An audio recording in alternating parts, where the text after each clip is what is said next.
حياؤه يربو على العذراء.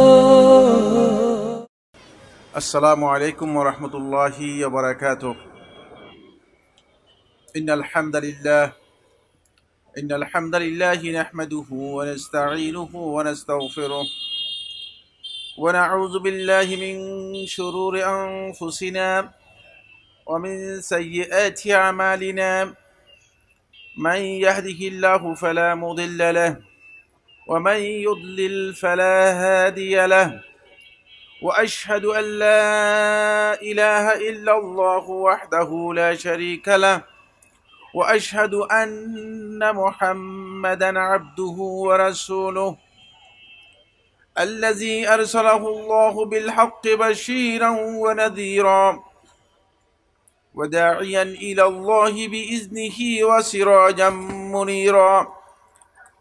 أما بعد، فإن خير الحديث كتاب الله، وخير الهدي هدي محمد صلى الله عليه وسلم، وشر الأمور محدثاتها، وكل محدثة بدعة، وكل بدعة ضلالة، وكل ضلالة في النار. قال الله سبحانه وتعالى في كلامه المجيد: أعوذ بالله من الشيطان الرجيم. قل إن كنتم تحبون الله فاتبعوني يحببكم الله ويغفر لكم ذنوبكم والله غفور رحيم. وقال سبحانه وتعالى: من يطع الرسول فقد أطاع الله ومن تولى فما أرسلناك عليهم حفيظا. وقال سبحانه وتعالى: وما آتاكم الرسول فخذوه وما نهاكم عنه فانتهوا. عن أنس رضي الله تعالى عنه أنه قال: قال رسول الله صلى الله عليه وسلم: فمن رغب عن سنتي فليس مني. أخرجه البخاري في الصحيح. عن أنس بن مالك رضي الله تعالى عنه أنه قال: قال رسول الله صلى الله عليه وسلم: لا يؤمن أحدكم حتى أكون أحب إليه من والده وولده والناس أجمعين. أخرجه البخاري في الصحيح. আজকের পুরান ঢাকার গেন্ডারিয়া তরুণ সমাজ উদ্যোগে আয়োজিত দুবকলা মাঠের এই ইসলামী সম্মেলনের সম্মানিত সভাপতি, আমাদের অত্যন্ত সুপ্রিয় ভাই ফজিলাতুল শেখ সাইফুল ইসলাম খান মাদানী হাফেজাহুল্লাহ তাআলা,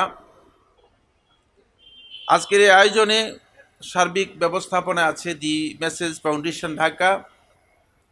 আজকের এই প্রোগ্রামে উপস্থিত সম্মানিত আলোচক, ওলামায়ে কেরাম, সম্মানিত মেহমানবৃন্দ, আজকের এই প্রোগ্রামে উপস্থিত অত্র এলাকার সম্মানিত দিনী ভাই বোনেরা, আল্লাহ সুবহানাহু ওয়া তাআলার শুরুতেই আমরা শুকরগুজার হচ্ছি যে আল্লাহ সুবহানাহু ওয়া তাআলা আমাদেরকে একটি সুন্দর মজলিসে ইলমিতে, একটি মজলিসুল জিকিরের মজলিসে আল্লাহ রাব্বুল আলামিন আমাদেরকে এখানে বসার তৌফিক দিয়েছেন। এজন্য আল্লাহ রাব্বুল আলামিনের প্রথমে শুকরিয়া আদায় করি, বলি আলহামদুলিল্লাহ। আল্লাহ সুবহানাহু ওয়া তাআলা যদি আমাদেরকে এই তৌফিক না দিতেন, আমরা যদি এখানে আসার জন্য আল্লাহর পক্ষ থেকে তৌফিক না পেতাম, তাহলে আমরা আসতে পারতাম না। এটা এই প্রোগ্রামের প্রচারণা অত্র এলাকার আশেপাশে সহ প্রায় সারা দেশেই করা হয়েছে, কিন্তু যাদেরকে আল্লাহ সুবহানাহু ওয়া তাআলা কবুল করেছেন, যাদেরকে আল্লাহ রাব্বুল আলামিন পছন্দ করেছেন, তাদেরকে আল্লাহ সুবহানাহু ওয়া তাআলা তৌফিক দিয়েছেন, আমরা এখানে উপস্থিত হতে পেরেছি। এই জন্য আল্লাহ তাআলা শুকরিয়া, আলহামদুলিল্লাহ। আমাকে একটি বিষয় আলোচনা করতে দেওয়া হয়েছে, ঠিক সরাসরি আমি সেই বিষয়ে চলে যাব।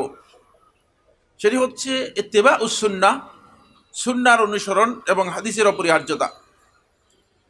বন্ধুগণ, সুন্নাহ শব্দটি আমরা অনেকেই জানি, যেহেতু সুন্নাহ বা সুন্নত আমাদের কাছে বাংলায় একটি ব্যবহৃত শব্দ।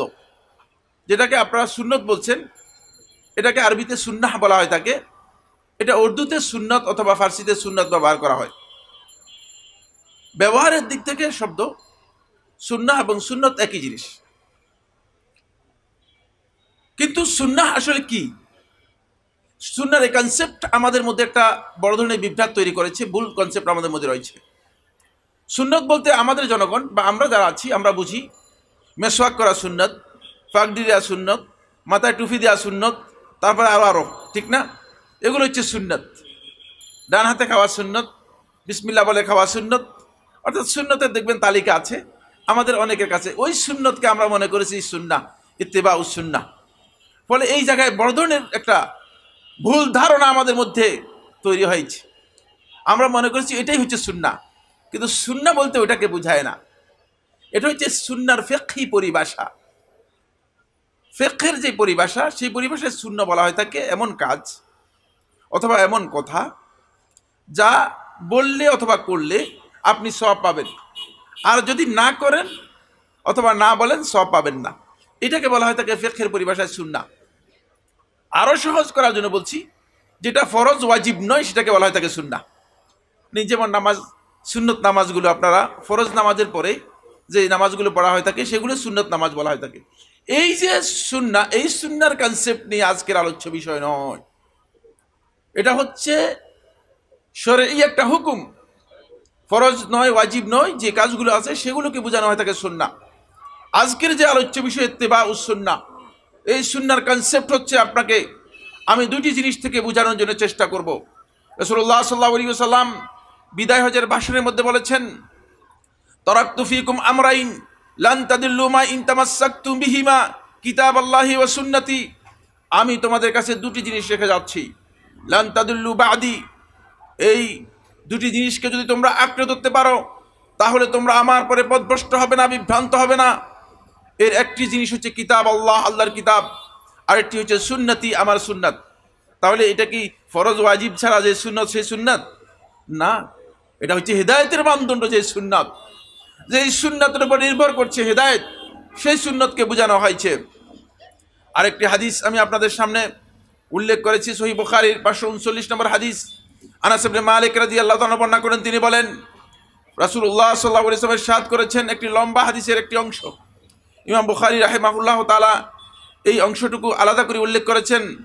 তিনি বলেন, ফামান রাগিবা আন সুন্নতি ফালাইসা মিন্নি, যে আমার সুন্নত থেকে মুখ ফিরিয়ে নেবে, যে আমার সুন্নতকে বর্জন করবে, আমার সুন্নত থেকে সরে যাবে, ফালাইসা মিন্নি, সে আমার দলভুক্ত হতে পারবে না।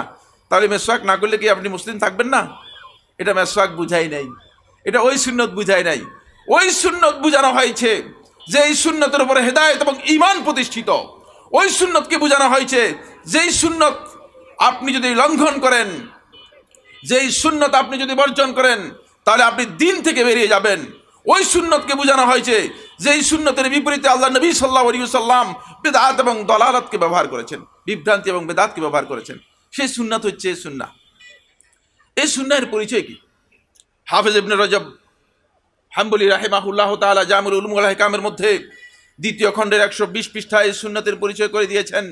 তিনি বলেছেন, সুন্নাহ হচ্ছে এমন সব বিষয়গুলো, তরিকাতুর রাসূল সাল্লাল্লাহু আলাইহি ওয়াসাল্লাম, রাসূলুল্লাহ সাল্লাল্লাহু আলাইহি ওয়াসাল্লামের দেখানো তরিকা, ওয়াসিরাতুহু, এবং রাসূল সাল্লাল্লাহু আলাইহি ওয়াসাল্লামের সিরাত, ওয়া মানহাজুহু, রাসূলুল্লাহ সাল্লাল্লাহু আলাইহি ওয়াসাল্লামের মানহাজ, যে পদ্ধতি রাসূলুল্লাহ সাল্লাল্লাহু আলাইহি ওয়াসাল্লাম দেখিয়ে গেছেন, ফিল আকিদাতি ওয়াল ইবাদা, আকিদার ক্ষেত্রে এবং ইবাদতের ক্ষেত্রে, কাউলিয়াতান কানাত আও আমালিয়াতান, সেটা মৌখিক বক্তব্য হোক অথবা আমল হোক, ওয়াজিবাতান কানাত আও মানদুবাতান, সেটা অওয়াজিব হোক অথবা সুন্নাহ বা মানদুব হোক, উত্তম কাজ হোক, মুস্তাহাব কাজ হোক, সবটাই হচ্ছে সুন্নাহ। এই অর্থে সুন্নাহ গোটা দিনকে ইনক্লুড করে, অন্তর্ভুক্ত করে, গোটা দিনকে অন্তর্ভুক্ত করে। এই জন্য ইমাম আবু মুহাম্মদ বারবাহারি রাহিমাহুল্লাহু তাআলা শরহুস সুন্নাহ, তার একটি কিতাব রয়েছে।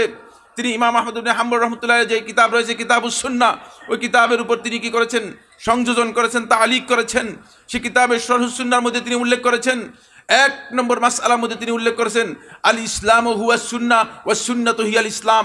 জেনে রাখো তোমরা, ইসলাম যেটা সেটাই হচ্ছে সুন্নাহ, আর সুন্নাহ যেটা সেটাই হচ্ছে ইসলাম। কারণ ইসলামকে যদি আপনি অঙ্কিত করেন, ইসলামকে যদি আপনি চিত্রায়িত করেন, তাহলে আপনাকে দেখতে হবে আল্লাহ রাসূল সাল্লাল্লাহু আলাইহি ওয়াসাল্লামের সুন্নাহ তরিকার দিকে। রাসূলুল্লাহ সাল্লাল্লাহু আলাইহি ওয়াসাল্লামের পরিপূর্ণ তরিকাই হচ্ছে মূলত ইসলাম। আল্লাহ রাসূলের একটি আমলকে ইসলাম থেকে বাদ দেওয়ার সুযোগ আছে? একটু আওয়াজ করে বলেন, আছে? একটি আমলকে সুন্নাহ থেকে বাদ দেওয়ার সুযোগ আছে? না, সেটাই পুরাটাই হচ্ছে ইসলাম। শেখুল ইসলাম ইবনে তাইমিয়া রাহিমাহুল্লাহ তাআলা আল ওয়াসিয়াতুল কুবরার 10 নম্বর পৃষ্ঠায় উল্লেখ করেছেন, সুন্নাহ সম্পর্কে সংজ্ঞা দিতে গিয়ে বলেছেন, আস-সুন্নাতু হিয়াল হাদি আল্লাযী জাআ বিহি নবী সাল্লাল্লাহু আলাইহি ওয়াসাল্লাম মির রাব্বিহি। সুন্নাহ হচ্ছে রাসূলুল্লাহ সাল্লাল্লাহু আলাইহি ওয়াসাল্লাম তার রবের পক্ষ থেকে যে হেদায়েত নিয়ে এসেছেন, ইলমান মানে জ্ঞানের দিক থেকে যে জ্ঞান আল্লাহ রাসূল সাল্লাল্লাহু আলাইহি ওয়াসাল্লাম আল্লাহর পক্ষ থেকে নিয়ে এসেছেন, এক। 2 নম্বর আমালান, যে আমল রাসূলুল্লাহ সাল্লাল্লাহু আলাইহি ওয়াসাল্লাম নিয়ে এসেছেন সেটি। 3 নম্বর হচ্ছে আকিদাতান, যে আকিদা রাসূলুল্লাহ সাল্লাল্লাহু আলাইহি ওয়াসাল্লাম নিয়ে এসেছেন তা। 4 নম্বর হচ্ছে মানহাজান, মানহাজ হিসেবে রাসূলুল্লাহ সাল্লাল্লাহু আলাইহি ওয়াসাল্লাম যা নিয়ে এসেছেন, এই সবটাই হচ্ছে মূলত সুন্নাহ। এই অর্থে সুন্নাহ মূলত খুব সংকীর্ণ নেরো চিন্তাধারার বিষয় নয়। আপনারা যে সুন্নত মনে করছেন সেই সুন্নত নয়। আমাদের দেশের সুন্নত এমনভাবে আমরা গুলিয়ে ফেলেছি, রাসূলের সুন্নত আর হুজুরের সুন্নত এই দুইয়ের মধ্যেও আমরা গুলিয়ে ফেলেছি, ঠিক কিনা? হুজুরের সুন্নত হচ্ছে পান খাওয়া। কি হচ্ছে হুজুরের সুন্নত? কি হুজুরের সুন্নত হচ্ছে পান খাওয়া। রাসূলের সুন্নত কি পান খাওয়া? রাসূলুল্লাহ সাল্লাল্লাহু আলাইহি ওয়াসাল্লাম উম্মুল আয়েশা বর্ণনা করেন, রাসূলুল্লাহ সাল্লাল্লাহু আলাইহি ওয়াসাল্লাম যখন মসজিদে আসতেন তখন ঘরে আসতেন মেসওয়াক করতেন। রাসূলুল্লাহ সাল্লাল্লাহু আলাইহি ওয়াসাল্লাম ঘুম থেকে জাগতেন মেসওয়াক করতেন। রাসূলুল্লাহ যখন সালাতে দাঁড়াতেন মেসওয়াক করতেন। রাসূলুল্লাহ সাল্লাল্লাহু আলাইহি ওয়াসাল্লাম যখন ওযু করতেন মেসওয়াক করতেন। রাসূলুল্লাহ সাল্লাল্লাহু আলাইহি ওয়াসাল্লাম মুখ পরিষ্কার রাখতেন, আর হুজুর পান খেয়ে মুখ লাল করে মুখ অপরিষ্কার রাখতেছেন। এটা কি হুজুরের সুন্নাহ রাসূলের সুন্নাহ? এটা হুজুরের সুন্নাহ। হুজুরের সুন্নাহ হচ্ছে কোরআনে কারীমের খতম আবিষ্কার করেছে। একটা হচ্ছে শর্ট খতম আর হচ্ছে লার্জ খতম। ছোট খতম আর বড় খতম। 3 কোল পড়ে, কুল হু আল্লাহ 3 বার পরে হুজুর বিক্রি করে দিচ্ছে 500 টাকায়, আর পুরা কোরআন শরীফের খতম 5000 টাকায়, ঠিক কিনা? এটা হচ্ছে হুজুরের সুন্নাহ, আল্লাহ রাসূলের সুন্নাহ নয়। এই সুন্নাহর কারণে আমরা সবচেয়ে বেশি ক্ষতিগ্রস্ত। হুজুরের সুন্নাহ হচ্ছে হুজুর কুলখানি করবে। কি করবে? কুলখানি করবে। মৃত ব্যক্তি মারা গেলে হুজুরে 40 করবে। এটা হচ্ছে হুজুরের সুন্নাহ। রাসূলুল্লাহ সাল্লাল্লাহু আলাইহি ওয়াসাল্লাম এই সুন্নাহ দেখান নাই। সুতরাং খেয়াল রাখতে হবে, আজকে সমাজের মধ্যে সুন্নাহ নামে একটা হুজুরের সুন্নাহ পরিচিত আছে, আর একটা হচ্ছে রাসূলুল্লাহ সাল্লাল্লাহু আলাইহি ওয়াসাল্লামের সুন্নাহ পরিচিত আছে। আমরা আজকে যে আলোচনা করব সেটা কি হুজুরের সুন্নাহ নিয়ে আলোচনা করব না রাসূলের সুন্নাহ নিয়ে? হুজুরের সুন্নাহ নিয়ে আমাদের আলোচ্য বিষয় নয়। আমাদের খেয়াল রাখতে হবে, মন গড়া ইসলাম, আমার তৈরি করা ইসলাম, সেটা ইসলাম নয়। আমি যত বড় আলিম হই না কেন, কারণ আলিমের উপর ইসলাম নির্ভর করে না, ইসলাম নির্ভর করে কোরআন এবং সুন্নাহর উপর। রাসূলুল্লাহ সাল্লাল্লাহু আলাইহি ওয়াসাল্লাম যে দিক নির্দেশনা দিয়ে গেছেন তার উপর ইসলাম নির্ভর করে থাকে। বন্ধুগণ, সুন্নাহ সম্পর্কে আরেকটি বক্তব্য দেব। সেই বক্তব্যটি আমাদের জন্য খুবই গুরুত্বপূর্ণ। সেটা হচ্ছে এই যে সুন্নাহ, আপনি সুন্নাহ সম্পর্কে আমাদের সমাজের মধ্যে এক বিভ্রান্তি তৈরি করেছে একটি ঘরানা উলামায়ে কেরাম। তারা আহলে হাদিস যারা আছে তাদেরকে বিরুদ্ধাচরণ করার জন্য হাদিস আর সুন্নাহর মধ্যে একটা পার্থক্য আবিষ্কার করেছে। এটাকে শুনেছেন কিনা? একদল লোকে ধারণা হচ্ছে যে হাদিস এবং সুন্নাহর মধ্যে পার্থক্য রয়েছে, আর সেটা মানুষদেরকে বোঝানোর জন্য, যেহেতু একদল লোক আহলে হাদিস যারা রয়েছেন, আহলে হাদিস যারা এই আহলুস সুন্নাহ, হাদিস এবং সুন্নাহ একই বক্তব্য। এখন একদল লোক আহলে হাদিসের বিরুদ্ধাচরণ করার জন্য তারা বলছে যে হাদিস আর সুন্নাহর মধ্যে পার্থক্য হয়েছে, আমরা সুন্নাহ মানি, হাদিস মানি না। এ ধরনের বক্তব্য শুনছেন কিনা? এরা আরেক জাহেল। ফিকহের পরিভাষায়, উসুলে ফিকহের পরিভাষায় হাদিস এবং সুন্নাহ একই বিষয়, এই দুইয়ের মধ্যে কোনো পার্থক্য নেই। হাদিস বলছে যেটাকে বোঝানো হয়েছে, ফকিহগণ ফিকহের পরিভাষায় সুন্নাহ বলতে তা বুঝিয়েছেন। উসুলে ফিকহের পরিভাষায় সুন্নাহ বলতে যা বোঝানো হয়েছে, ফকিহগণ উসুলে ফিকহের উসুলি যারা ছিলেন তারা হাদিস বলতে তা বুঝিয়েছেন। কিন্তু একটি বিষয় এখানে আছে, সেটা হলো এই সুন্নাহ প্রয়োগের দিক থেকে হাদিস এবং সুন্নাহর মধ্যে একটু পার্থক্য আছে। আমি আপনাদেরকে এই বিষয়টি দৃষ্টি আকর্ষণ করছি যাতে করে আপনারা বুঝতে পারেন, প্রয়োগের দিক থেকে হাদিস হচ্ছে উৎস। হাদিস হচ্ছে কি? উৎস। আর সুন্নাহ হচ্ছে মূলত আমল। সুন্নাহ হচ্ছে কি? আমল। খুব ভালো করে খেয়াল করুন, উৎস যেখানে সব কিছু পাওয়া যায়, উৎসের মধ্যে কি পাওয়া যায়? সব কিছু পাওয়া যায়। কিন্তু সুন্নাহ প্রয়োগ করা হয় থাকে আমলের জন্য। হাদিসের মধ্যে যদি আপনি হাদিসকে অস্বীকার করেন, হাদিস মানি না বলেন, তাহলে সুন্নাহ পাওয়ার কোনো সম্ভাবনা আছে? নাই। কারণ সুন্নাহ হচ্ছে হাদিস থেকে গ্রহণ করা হয়েছে। সুন্নাহ কোথা থেকে গ্রহণ করা হয়েছে? হাদিস থেকে গ্রহণ করেছে। হাদিস হচ্ছে উৎস, এর মধ্যে আপনি সব কিছু পাবেন, কিন্তু প্রয়োগের দিক থেকে সুন্নাহ হচ্ছে মূলত আমল, আমলকে ব্যবহার করা হয় তাকে। আসুন এরপরে আমরা যাব আল্লাহ সুবহানাহু ওয়া তাআলা রাসূলুল্লাহ সাল্লাল্লাহু আলাইহি ওয়াসাল্লামের সুন্নাহর অনুসরণকে সমস্ত আহলুল ইলমের ঐক্যমতে, আমার জানা মতে পৃথিবীর কোনো আলেম দ্বিমত পোষণ করেনি এই মাসআলার ব্যাপারে। সমস্ত উলামায়ে কেরামের ঐক্যমতে এই কথা সাব্যস্ত হয়েছে যে আল্লাহর নবী সাল্লাল্লাহু আলাইহি ওয়াসাল্লামের সুন্নাহ কা সুন্নতি রাসূলিল্লাহ, রাসূলুল্লাহ সাল্লাল্লাহু আলাইহি ওয়াসাল্লামের সুন্নাহ হিসেবে এর পালন করা, এর অনুসরণ করা, এর ইত্তেবা করা এটি ফরজ, এটা সুন্নত নয়, এটা ফরজ। কারণ আল্লাহ তাআলা বলেছেন ওয়ামা আতাকুমুর রাসূলু ফাখুযুহু ওয়ামা নাহা আনকুম ফান্তাহু, রাসূল যা কিছু তোমাদেরকে দিয়েছেন তা তোমরা আঁকড়ে ধরো, আর রাসূল যা থেকে তোমাদেরকে নিষেধ করেছেন সেগুলোকে তোমরা বর্জন করো। রাসূলুল্লাহ সাল্লাল্লাহু আলাইহি ওয়াসাল্লাম যা দিয়েছেন সুন্নাহর বাইরে কিছু আমাদেরকে দিয়ে গেছেন, রাসূলুল্লাহ সাল্লাল্লাহু আলাইহি ওয়াসাল্লাম যা দিয়েছেন সেটাই সুন্নাহ। সেটা যদি আল্লাহর পক্ষ থেকে ফরজ হয় তাও সুন্নাহ, যেহেতু রাসূল দিয়েছেন সেটা সুন্নাহ বলতে পারবেন। যেমন খুব ভালো করে বুঝেন, বিষয়টা বোঝার জন্য বলছি, যেমন দাঁড়িয়ে রাখা পৃথিবীর সমস্ত উলামায়ে কেরামের ঐক্যমতে হাফেজ ইবনে ইমাম আবু মুহাম্মদ ইবনে হাজর আন্দালুসি রাহমাতুল্লাহ আলাইহি তারা ইজমার মধ্যে উল্লেখ করেছেন মারাতিবুল ইজমার মধ্যে দাঁড়িয়ে রাখা সুন্নত না ফরজ? হ্যাঁ, ফরজ, সুন্নত নয়। ফরজ এই জন্য যেহেতু আল্লাহ রাসূল সাল্লাল্লাহু আলাইহি ওয়াসাল্লাম নির্দেশ দিয়েছেন, এর জন্য অব্লিগেশন এসেছে, এই জন্য দাঁড়িয়ে রাখা হচ্ছে ফরজ। রাসূলুল্লাহ সাল্লাল্লাহু আলাইহি ওয়াসাল্লাম নির্দেশ দিয়েছেন এই জন্য, আর রাসূলুল্লাহ সাল্লাল্লাহু আলাইহি ওয়াসাল্লাম রেখেছেন এই জন্য হচ্ছে সুন্নাত। রাসূলের দিকে নিসবত করে এরপরে বলতে পারবে যে সুন্নত, কিন্তু এটা ফরজ, এর মধ্যে অব্লিগেশন এসেছে। সুতরাং খেয়াল রাখতে হবে, সুন্নাহ বলতে কিন্তু ফরজ এর মধ্যে ইনক্লুড হয়ে যাবে। আমার বন্ধুগণ, রাসূল যা দিয়ে গেছেন সেটা আপনাকে বিল জুমলা সামগ্রিকভাবে মেনে নিতে হবে, এটা সামগ্রিকভাবে মেনে নেওয়া ফরজ। কোনোভাবেই একটি অংশ বাদ দিবেন, একটি অংশ গ্রহণ করবেন, তাহলে দিন বর্জন করলেন। এই জন্য আল্লাহ রাসূল সাল্লাল্লাহু আলাইহি ওয়াসাল্লাম স্পষ্ট করে বলে গেছেন, এবং আল্লাহ তাআলা বলেছেন ফালা ওয়া রাব্বিকা লা ইউমিনুন হাত্তা ইউহাক্কিমুকা ফীমা শাজারা বাইনাহুম। আল্লাহ তাআলা বলেন ফালা ওয়া রাব্বিক, না, আপনার রবের কসম করে বলছি, লা ইউমিনুন, তারা ঈমানদার হতে পারবে না ততক্ষণ পর্যন্ত হাত্তা ইউহাক্কিমুকা ফীমা শাজারা বাইনাহুম, তাদের মধ্যে যে বিষয় বিবাদমান বিষয়গুলো আছে, তাদের মধ্যে যে বিষয় নিয়ে ঝামেলা রয়েছে, বিতর্ক রয়েছে, ইখতিলাফ রয়েছে, মতবিরোধ রয়েছে, সেগুলোর ব্যাপারে যতক্ষণ পর্যন্ত আপনাকে একমাত্র ফয়সালাকারী হিসেবে গ্রহণ না করবে, তাহলে আপনার কোনো রাসূলের বিধান মানার ব্যাপারে ইখতিয়ার আছে না, এটি মানতেই হবে বাধ্যতামূলক। কিন্তু ইখতিলাফটা হয়েছে কোন মাসআলার মধ্যে? ইখতিলাফ হয়েছে সুনির্দিষ্টভাবে কিছু ফিকহি বিষয়ে, যেগুলো রাসূলুল্লাহ সাল্লাল্লাহু আলাইহি ওয়াসাল্লাম করেছেন কিন্তু রাসূলুল্লাহ সাল্লাল্লাহু আলাইহি ওয়াসাল্লাম অব্লিগেশন দেন নাই, রাসূলুল্লাহ সাল্লাল্লাহু আলাইহি ওয়াসাল্লাম গুরুত্ব দিয়েছেন কিন্তু রাসূলুল্লাহ সাল্লাল্লাহু আলাইহি ওয়াসাল্লাম বাধ্য করেন নাই, সেই বিষয়গুলো নিয়ে ইখতিলাফ হয়েছে। সেগুলো যদি আপনি পালন করেন তাহলে সওয়াব পাবেন, আর পালন না করলে সওয়াব পাবেন না। এই জায়গায় ইখতিলাফ হয়েছে, কিন্তু সামগ্রিকভাবে সুন্নাহকে মেনে নেওয়া এটি আলেমদের ঐক্যমতে ফরজ।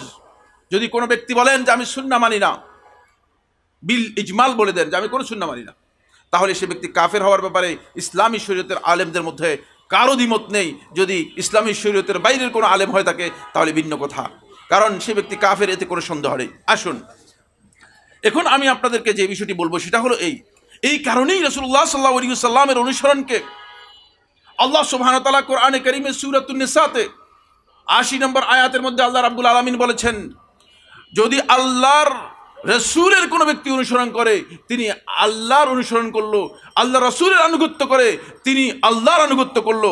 আল্লাহ সুবহানাহু ওয়া তাআলা ইরশাদ করেন, মান ইউতি'ir রাসূল ফাকাদ আতা আল্লাহ, যে ব্যক্তি রাসূলের আনুগত্য করবে সে আল্লাহর আনুগত্য করলো। খেয়াল করেন, আল্লাহর আনুগত্য করবেন, দেখবেন না তো আপনি আল্লাহকে, আল্লাহর বিধান আপনি কোথায় পেয়েছেন? আপনি যদি বলেন এই যে আজকে যারা হাদিসকে অস্বীকার করছে তারা একথা বলে থাকে যে মানে আমরা কোরআন মানি হাদিস মানি না, তো কোরআন আপনি কোত্থেকে পেয়েছেন?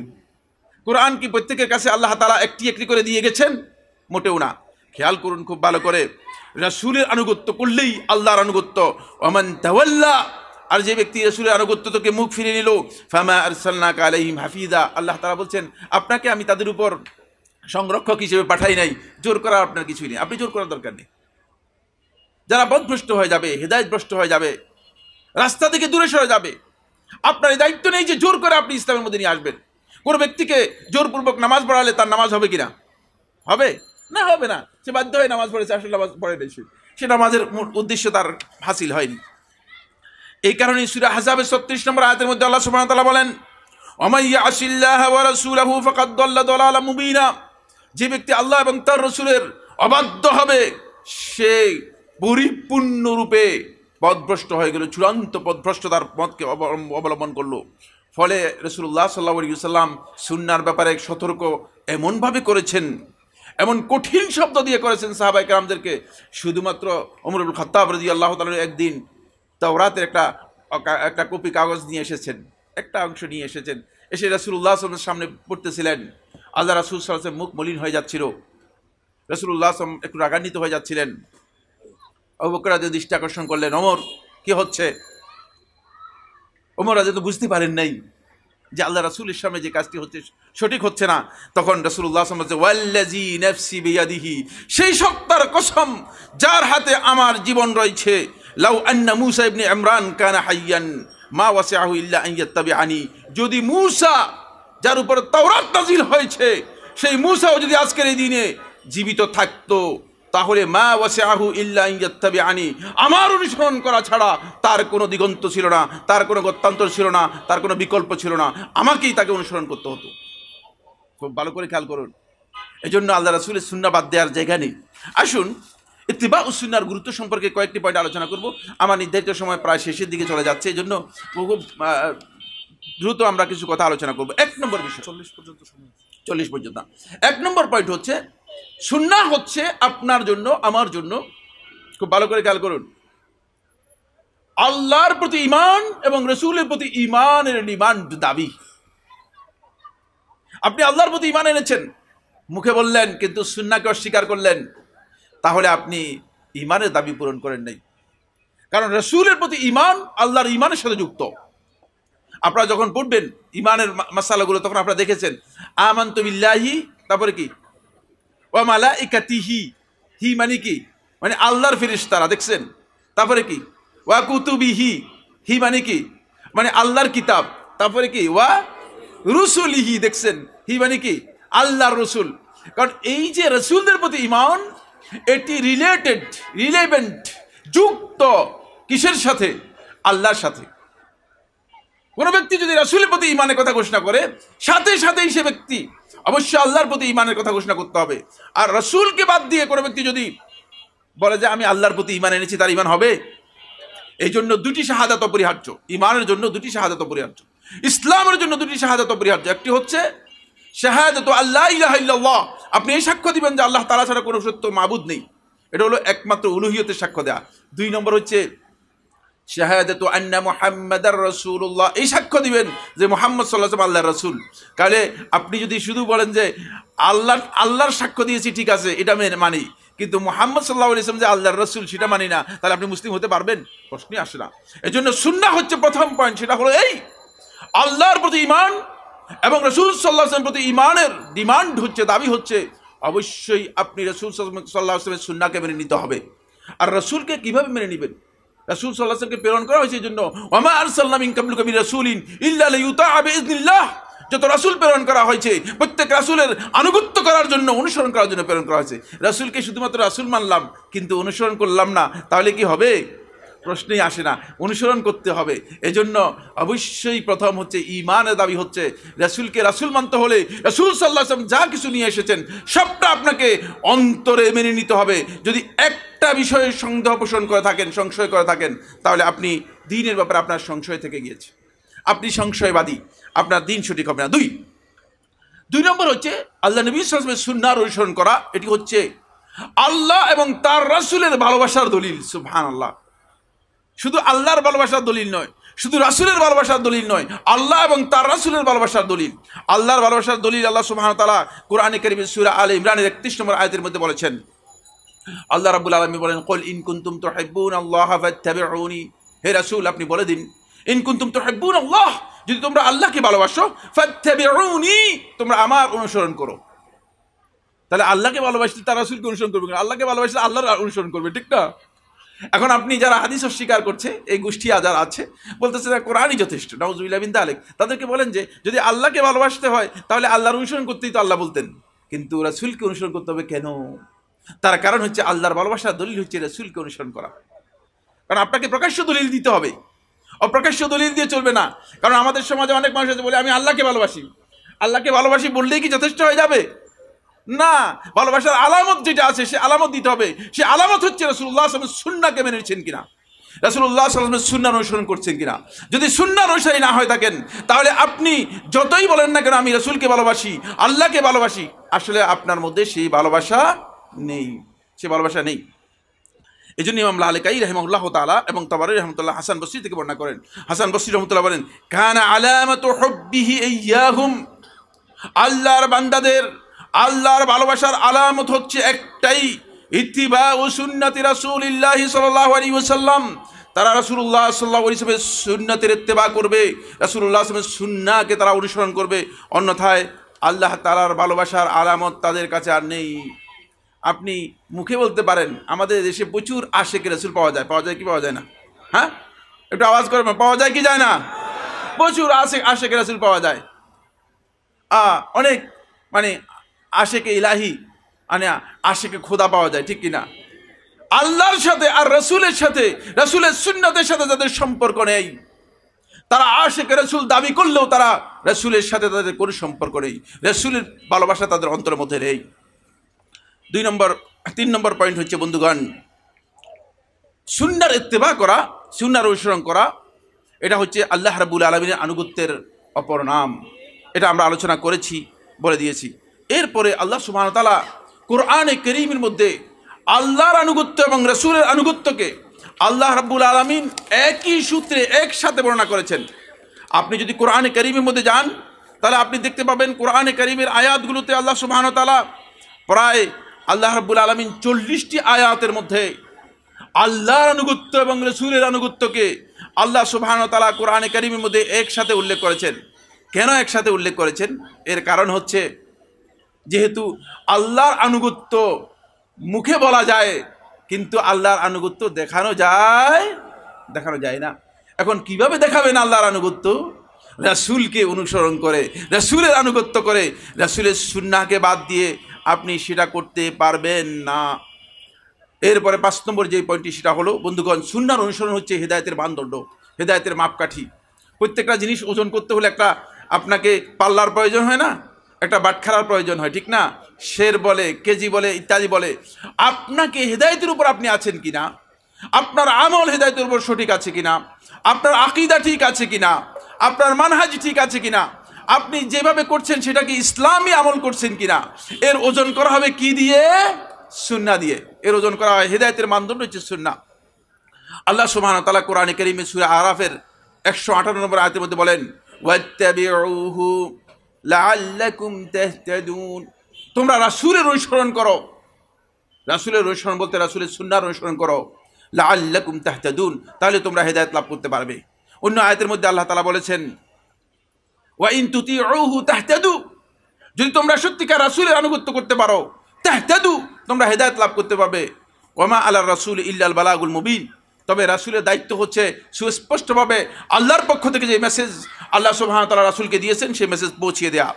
এরপরে যে পয়েন্টটি বন্ধুগণ সেটা হলো এই, রাসূলের সুন্নাহকে বাদ দিয়ে, রাসূলের অনুসরণকে বাদ দিয়ে কেউ যদি নিজের প্রবৃত্তির বক্তব্যকে, নিজের মন গড়া বক্তব্যকে অনুসরণ করে, অমুকের বক্তব্যকে অনুসরণ করে, আমরা তো আমাদের এই দেশে অনেক বুজুর্গ পাই যারা রাসূলের চেয়েও নাউজুবিল্লাহ বেশি বুঝেন, ঠিক না? যারা রাসূলের চেয়েও অনেক বেশি পাওয়ারফুল, ঠিক না? নাউজুবিল্লাহ মিন যালিক। তাদের ধারণা হচ্ছে যে তারা মানুষদেরকে জান্নাত জাহান্নাম দিতে পারে। নাউজুবিল্লাহ। রাসূলুল্লাহ সাল্লাল্লাহু আলাইহি ওয়াসাল্লাম জান্নাত জাহান্নাম দিতে পারেন এই কথা একটি হাদিসের মধ্যে রাসূলুল্লাহ সাল্লাল্লাহু আলাইহি ওয়াসাল্লাম বলেন নাই। রাসূলুল্লাহ সাল্লাল্লাহু আলাইহি ওয়াসাল্লাম কাউকে নাজাত দিতে পারেন আল্লাহর আযাব থেকে, রাসূলুল্লাহ সাল্লাল্লাহু আলাইহি ওয়াসাল্লাম একটি হাদিসের মধ্যে বলেন নাই। বরং রাসূলুল্লাহ সাল্লাল্লাহু আলাইহি ওয়াসাল্লাম সহিহ বুখারী হাদিসের মধ্যে এসেছে, ফাতেমা রাদিয়াল্লাহু তাআলা আনহাকে বলেছেন যে, ফাতেমা বিনতে মুহাম্মদ, তোমাকে বলে দিচ্ছি আল্লাহর আযাব থেকে তুমি নিজেকে রক্ষা করার জন্য চেষ্টা করো, কারণ আল্লাহর আযাব থেকে তোমাকে বাঁচানোর জন্য আমি কিছু করতে পারবো না। সুবহানাল্লাহ।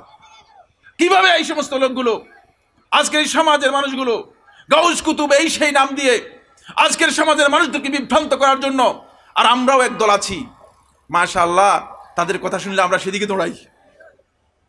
আপনারা মনে করছেন যে সারা জীবন চুরি করছি, এখন যদি চুরি করে জান্নাতে চলে যেতে পারি, আল্লাহর কসম করে বলছি চুরি করে জান্নাতে যাওয়ার কোন রাস্তা চোরাই রাস্তায় জান্নাতে তারা আপনাদেরকে দিতে পারবে না, বরং শয়তান সেদিন ঘোষণা করবে যে আমি তোমাদেরকে বদভস্ত করেছি, আমি জানতাম তোমরা আমার অনুসরণ করবে, কিন্তু আমি জানতাম তোমরা জাহান্নামী হয়ে যাচ্ছ। তারাও ঠিক একইভাবে শয়তানের দোসর যারা আছে এই সমাজের মানুষগুলোকে পথভ্রষ্ট করছে আল্লাহ রাসূল সাল্লাল্লাহু আলাইহি সুন্নাহ থেকে। আমার বন্ধুগণ, এই জন্য হেদায়েতের পথে আসতে হলে আপনাকে অবশ্যই খেয়াল রাখতে হবে, রাসূলের সুন্নাহকে কেউ যদি অস্বীকার করে অথবা সুন্নাহ থেকে বিমুখ হয়ে যায় এবং সুন্নাহকে কেউ যদি বিরুদ্ধাচরণ করে, বিরোধিতা করে, তাহলে আল্লাহ তাআলার আযাব তার উপর এসে যেতে পারে। বলেন নাউজুবিল্লাহ। সূরা নূরের 63 নম্বর আয়াতের মধ্যে আল্লাহ সুবহানাহু ওয়া তাআলা ইরশাদ করেন, ফালইয়াহদারিল্লাযীনা ইউখালিফুনা আন আমরিহি আন তুসিবাহুম ফিতনাতুন আও ইউসিবাহুম আযাবুন আলীম। সুবহানাল্লাহ। আল্লাহ তাআলা বলতেছেন, তাদের মধ্যে যারা আপনার নির্দেশের বিরোধিতা করে, আপনার নির্দেশের বিরুদ্ধে যায়, আপনি যা তাদেরকে বলেছেন তা মানে না, এর উল্টা করে, বিপরীত করে, তারা যেন সতর্ক হয়ে যায়। তাদের ব্যাপারে এই আশঙ্কা রয়েছে আন তুসিবাহুম ফিতনা, ফিতনা তাদেরকে আক্রান্ত করবে। ফিতনার দুটি তাফসীর উলামায়ে কেরাম করেছেন। একটি তাফসীর হচ্ছে আল্লাহর পক্ষ থেকে আযাব তাদের উপর অবতীর্ণ হবে, আরেকটি তাফসীর হচ্ছে ফিতনা বলতে এখানে বোঝানো হয়েছে তারা শিরকের মধ্যে লিপ্ত হয়ে যেতে পারে। ইবনে জারীর তাবারী রাহমাতুল্লাহ দুইটাই উল্লেখ করেছেন। আন তুসিবাহুম ফিতনা, এই আশঙ্কা রয়েছে তাদেরকে ফিতনা আক্রান্ত করবে, আও ইউসিবাহুম আযাবুন আলীম, অথবা যন্ত্রণাদায়ক শাস্তি তাদেরকে আক্রান্ত করবে। সুতরাং রাসূলের বিরুদ্ধে আচরণ করলে অবশ্যই এই আশঙ্কা আমাদের থেকে যাবে। আমার বন্ধুগণ, কোনো ব্যক্তি যদি সুন্নাহ থেকে, সুন্নাহর অনুসরণ থেকে যদি বেড়ে যায় অথবা বিমুখ হয়ে যায়, তাহলে সেই ব্যক্তি আল্লাহ রাসূল সাল্লাল্লাহু আলাইহি ওয়াসাল্লাম যে মিল্লাতের উপর রেখে গেছে সেই মিল্লাত থেকে বের হয়ে যাওয়ার একটা আশঙ্কা তার মধ্যে থেকে যাবে, সেই মিল্লাত থেকে বের হয়ে যাওয়ার একটা আশঙ্কা থাকবে। রাসূলুল্লাহ সাল্লাল্লাহু আলাইহি ওয়াসাল্লাম সে বিষয়ে ইঙ্গিত করেছেন। এরপরে যারা সুন্নতের অনুসরণকে বাদ দিয়ে নিজেদের মন গড়া খাহিশ মতো নিজেদের তৈরি করা দ্বীনের অনুসরণ করবে, আল্লাহ সুবহানাহু ওয়া তাআলা কোরআনে কারীমের মধ্যে তাদেরকে আল্লাহ তাআলা বলেছেন এরা হচ্ছে ওই সমস্ত কাফেরদের মতো যারা শুনেও শুনে না। লাহুম, তাদের আল্লাহ তাআলা বলেছেন আযানুন লা ইয়াসমাউনা বিহা, তাদের কান আছে কিন্তু এই কান দিয়ে তারা শুনে না। আসলেই শুনে, আসলে কি কান দিয়ে শুনে কি শুনে না? শুনে না কোনটা? সেটা হচ্ছে মেনে নেওয়ার জন্য শুনে না, মেনে নেওয়ার জন্য শুনে। আল্লাহ তাআলা বলছেন ইয়া আইয়ুহাল্লাযীনা আমানু আতিউল্লাহ ওয়া রাসূলাহু, হে ঈমানদারগণ তোমরা আল্লাহর আনুগত্য করো এবং রাসূলের আনুগত্য করো। ওয়ালা তাওয়াল্লাউ আনহু, আর তোমরা তাদের থেকে, এই রাসূলের আনুগত্য থেকে তোমরা নিজেদের মুখ ফিরিয়ে নিও না। ওয়া আনতুম তাসমাউন, তোমরা শুনে সেটা করবে না। ওয়ালা তাকুনু কাল্লাযীনা ক্বালু সামি'না, ওই সমস্ত ব্যক্তিদের মতো, ওই সমস্ত কাফের গোষ্ঠীর মতো হয়ো না যারা এই কথা বলে সামি'না, আমরা শুনলাম, ওয়া হুম লা ইয়াসমাউন, আসলে তারা শুনে নাই। শুনে নাই মানে কি? গ্রহণ করে নেই। এই যে আমরা শুনি ওয়াজ মাহফিল, আমরা দেদারসে শুনি, কিন্তু আমরা ওয়াজের কি করি না? আমল করি না। এরপর আমি সেকেন্ড পয়েন্টে আলোচনা করব। বন্ধুগণ, সেকেন্ড পয়েন্টে আমার আলোচনার একটি মাসালাতে আলোচনা করে যাই, সেটা হচ্ছে এই সুন্নাহ যদি কোনো ব্যক্তি তরক করে, সুন্নাহকে বর্জন করে পরিপূর্ণরূপে, তার ব্যাপারে আল্লাহ রাসূল সাল্লাল্লাহু আলাইহি ওয়াসাল্লাম সহিহ মুসলিমের হাদিসের মধ্যে বলেছেন, সহিহ মুসলিমের 654 নম্বর হাদিসের মধ্যে বলেছেন, আব্দুল্লাহ ইবনে মাসউদ রাদিয়াল্লাহু বর্ণনা করেন, ওয়ালাউ তারাকতুম সুন্নাতা নাবিয়্যিকুম লাদালালতুম, যদি তোমরা তোমাদের নবীর সুন্নতকে বর্জন করো, নবীর সুন্নতকে অনুসরণ না করো, লাদালালতুম, তাহলে তোমরা পথভ্রষ্ট হয়ে যাবে। ওফি রিওয়ায়াতিল আবি দাউদ, আবু দাউদের রিওয়ায়াতের মধ্যে এসেছে লাউ তারাকতুম সুন্নাতা নাবিয়্যিকুম লাকাফারতুম, যদি তোমরা তোমাদের নবীর সুন্নতকে বর্জন করো তাহলে তোমরা কুফরি করার সেই জঘন্য অপরাধী হয়ে যাবে। দেখেন কত ভয়ঙ্কর কথা আল্লাহ রাসূল সাল্লাল্লাহু আলাইহি ওয়াসাল্লাম থেকে আব্দুল্লাহ ইবনে মাসউদ রাদিয়াল্লাহু আনহু বর্ণনা করেছেন। এবার যে পয়েন্টটি নিয়ে আমি আপনাদের সামনে কথা বলবো সেটা হচ্ছে বন্ধুগণ, হাদিসের অপরিহার্যতা। হাদিসের অপরিহার্যতা এটি অত্যন্ত গুরুত্বপূর্ণ একটি বিষয়, কারণ আপনি যদি হাদিসকে অস্বীকার করেন, হাদিসকে না মানেন, তাহলে প্রথমেই আপনি রাসূলুল্লাহ সাল্লাল্লাহু আলাইহি ওয়াসাল্লাম যা নিয়ে এসেছে সেটাকে আপনি মিথ্যা প্রতিপন্ন করলেন। রাসূলুল্লাহ সাল্লাল্লাহু আলাইহি ওয়াসাল্লাম তো আমাদের কাছে আসছেন, এই ব্যাপারে কোনো দ্বিমত আছে কারো? রাসূলুল্লাহ সাল্লাল্লাহু আলাইহি ওয়াসাল্লাম কোরআন ছাড়া কোনো কথা বলেন নাই, এ কথা বলতে পারবে পৃথিবীর কোনো মানুষ? ঐতিহাসিকভাবে প্রমাণিত সত্য হচ্ছে আল্লাহ নবী সাল্লাল্লাহু আলাইহি ওয়াসাল্লাম কোরআন ছাড়া অনেক বক্তব্য দিয়েছেন, অনেক দিক নির্দেশনা দিয়েছেন, সাহাবায়ে কেরাম সেগুলো হেফাজত করেছেন, বর্ণনা করেছেন। এখন আপনি একটা ঐতিহাসিক প্রমাণিত সত্যকে যদি আপনি অস্বীকার করেন, রাসূলুল্লাহ সাল্লাল্লাহু আলাইহি ওয়াসাল্লাম যেই কথাগুলো বলেছেন, যা করেছেন, এগুলো সবটাকে আল্লাহ তাআলা এমনভাবে অনুমোদন দিয়েছেন।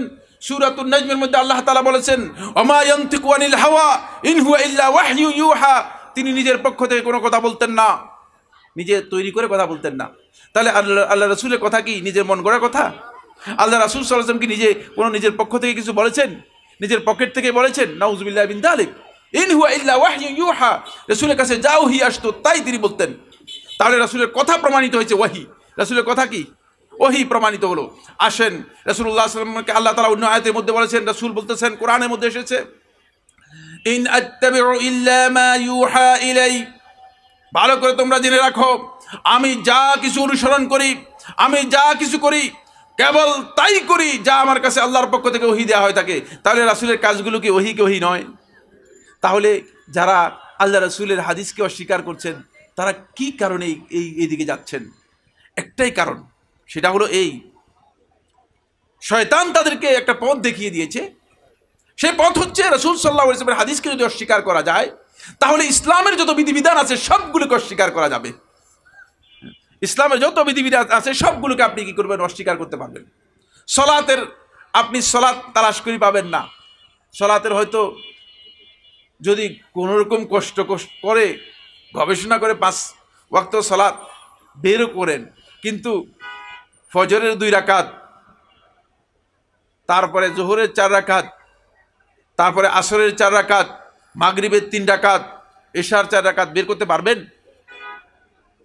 অনুরূপভাবে জাকাতের বিধানগুলো যদি কোনো কারণে পাবেন, যেহেতু আকিমুস সালাহ ওয়া আতুজ যাকাত, কিন্তু আপনি যখন জাকাত কোথা থেকে দিবেন, কোন সম্পদের জাকাত দিবেন, কতটুকু জাকাত দিবেন, কিভাবে দিবেন? একটা আয়াতের মধ্যে আল্লাহ তাআলা বলেছেন, ওয়া আতু হাক্কাহু ইয়াওমা হাসাদিহি, যেদিন তোমরা তোমাদের ফসল কর্তন করবে সেদিন তোমরা এই ফসলের হক আদায় করে দিবে। কি হক, কি আদায় করে দিবেন, কতটুকু আদায় করে দিবেন, কোন ফসলের আদায় করবেন? তাহলে আপনি সালাত, যাকাত, হজ, সওম, এমনকি ইসলামের মৌলিক আরো যত বিষয় আছে সবগুলো বিষয় আপনি পালন করতে পারবেন না। এজন্য যারা এই পশ্চিমা, মানে যাদেরকে প্রাচ্যবিদ বলা হয় থাকে, তারা খুবই গবেষণা করে একটি জিনিস বের করেছে, সেটা হচ্ছে এই, যদি সুন্নাহর উপর আঘাত হানা যায়, হাদিসের উপর আঘাত হানা যায়, তাহলে আর দ্বীনের যে অংশটুকু আছে কোরআনের মধ্যে সেটা মানুষ পালন করতে পারবে না। এই কারণেই তারা হাদিসকে অস্বীকার করার দিকে মানুষদেরকে এখন চালাচ্ছে। আর একটা কথা বলে বেড়াচ্ছে, সেটা হচ্ছে এই যে কোরআন ঠিক আছে কিন্তু হাদিস ঠিক নেই। আমি আপনাদের কাছে জানতে চাই, কোরআন রাসূলের মুখ থেকে এসেছে না অন্য কারো মুখ থেকে এসেছে? কোথা থেকে আসছে? আমরা কোরআনটা কার মুখ থেকে পেয়েছি? রাসূলের মুখ থেকে পেয়েছি। হাদিস কার মুখ থেকে পেয়েছি? রাসূলের মুখ থেকে পেয়েছি। রাসূলের মুখ থেকে কোরআন পেলে সেই কোরআন বিশ্বাস করবেন, আর হাদিস পাওয়ার কারণে সেটা বিশ্বাস করবেন না, সেটা কিভাবে হতে পারে? এই যে পার্থক্য করলেন, এটা তো একটা প্রবৃত্তির পার্থক্য, এটা তো যৌক্তিক কোনো পার্থক্য নয়। এই কারণেই মূলত আজকে উম্মাদকে এটা জানানো দরকার যে হাদিস আমাদেরকে মেনে নেওয়া অপরিহার্য। যদি হাদিস আমরা মানতে না পারি, তাহলে আমরা আল্লাহ রাসূল সাল্লাল্লাহু আলাইহি ওয়াসাল্লামের আনুগত্য করতে পারবো না। আমরা দিন যেভাবে আসছে আমাদের কাছে, সে দিন পরিপালন করতে পারবো না। দিনের প্রায় সমস্ত বিধান আমাদের বিকল হয়ে যাবে, অচল হয়ে যাবে, সেগুলো আমরা আদায় করতে পারবো না। বন্ধুগণ, বরং আপনি এই কারণেই এখন খ্রিস্টানরা বই লিখেছে। আমি যখন একটা কাজে এতে গিয়েছিলাম, মাগুরার দিকে ওদিকে গিয়েছিলাম, দেখলাম কোরআনের আলোকে জান্নাতের পথ। আমি মনে করেছি কোরআনের আগে জান্নাতের পথ একটা ভালো কিছু আর কি। খুলে দেখি যে এটা খ্রিস্টানদের বই, কারণ খ্রিস্টানরা জানে যে কোরআনের আলোকে জান্নাতের পথ, কোরআন থেকে কিছু কথা উল্লেখ করে দিবে। যেহেতু হাদিস শব্দ বাদ দিলেই মূলত আপনি দুনিয়ার যত বিষয় আছে সবগুলোকে আপনি এখানে ঢুকাতে পারবেন। কোরআনের মধ্যে আল্লাহ রাব্বুল আলামিন পুঙ্খানুপুঙ্খ দ্বীনের বিষয়গুলো আলোচনা করেন। কোরআন হচ্ছে গাইডলাইন, এটাকে আল্লাহ সুবহানাহু ওয়া তাআলা এখানে মূল নীতিগুলো আলোচনা করেছেন। কিন্তু দুর্ভাগ্যের বিষয় হচ্ছে আজকে একটা স্লোগান আমাদের সমাজের মধ্যে রয়েছে, যারা হাদিস অস্বীকারী রয়েছেন তারা ব্যাপকভাবে এই স্লোগান দিচ্ছে যে না, কোরআন মানলেই যথেষ্ট হয়ে যাবে। এবং তাদের বক্তব্য এমন হচ্ছে যে তারা বিভিন্ন জায়গায় কোরআন শিক্ষা সেন্টার, কোরআন রিসার্চ সেন্টার, কোরআন গবেষণা কেন্দ্র, কোরআন চর্চা, কোরআন প্রশিক্ষণ, এই সমস্ত নাম দিয়ে আমাদের যুবক তরুণ যারা আছে, শিক্ষিত সমাজে যে সমস্ত বাইরে আছে, এদের সবাইকে পথভ্রষ্ট বিভ্রান্ত করার জন্য চেষ্টা চালাচ্ছে। বন্ধুগণ, একটি তাদের কাছে আপনারা বলবেন, যখন তাদেরকে জিজ্ঞেস করবেন যে কোরআন শিক্ষা সেন্টার, কোরআনটা কার মাধ্যমে শিখবেন? হাদিস বাদ দিয়ে শিখবেন? যদি হাদিস বাদ দিয়ে শিখেন, এই কোরআন শিখার কোনো দরকার নেই। কারণ হচ্ছে এটা সঠিক কোরআনের ব্যাখ্যায় যাবেন না, কোরআনের সঠিক গন্তব্যে আপনি যেতে পারবেন না। আল্লাহ সুবহানাহু ওয়া তাআলা আমাদের সবাইকে হাদিস যারা অস্বীকার করছে তাদের থেকে সতর্ক থাকার তৌফিক দান করুন। হাদিসের অপরিহার্যতা সম্পর্কে জেনে আমরা যেন মানুষের কাছে এই মেসেজ পৌঁছাতে পারি যে হাদিস বাদ দিলে ইসলাম আমাদের কাছ থেকে অপরিপূর্ণ হয়ে যাবে। ইসলামকে রাসূলুল্লাহ সাল্লাল্লাহু আলাইহি ওয়াসাল্লাম যেদিন পরিপূর্ণতার ঘোষণা দিয়েছেন, সেই ইসলাম পরিপূর্ণ ইসলাম রেখে গেছেন, সেটা অপরিপূর্ণ হয়ে যাবে। তাই হাদিসকে আমাদেরকে অবশ্যই মানতে হবে। আর হাদিস হচ্ছে আমাদের মূলত ইসলামের মূল উৎস। এই বিষয়গুলো যদি আমরা নিজেদের জন্য গ্রহণ করতে পারি এবং সুন্নাহকে যদি আমরা নিজেদের জীবনে অনুসরণ করতে পারি, তাহলে আমাদের জীবনের পরিবর্তন আসবে। বন্ধুগণ, রাসূলের ভালোবাসা আমরা লাভ করতে পারবো, আল্লাহর ভালোবাসা আমরা লাভ করতে পারবো। আল্লাহ সুবহানাহু ওয়া তাআলা আমাদের সবাইকে তৌফিক দান করুন। হাযা সুবহানাকাল্লাহুম্মা ওয়া বিহামদিকা আশহাদু আল্লা ইলাহা ইল্লা আনতা আস্তাগফিরুকা ওয়া আসসালামু আলাইকুম ওয়া রাহমাতুল্লাহি ওয়া বারাকাতুহু।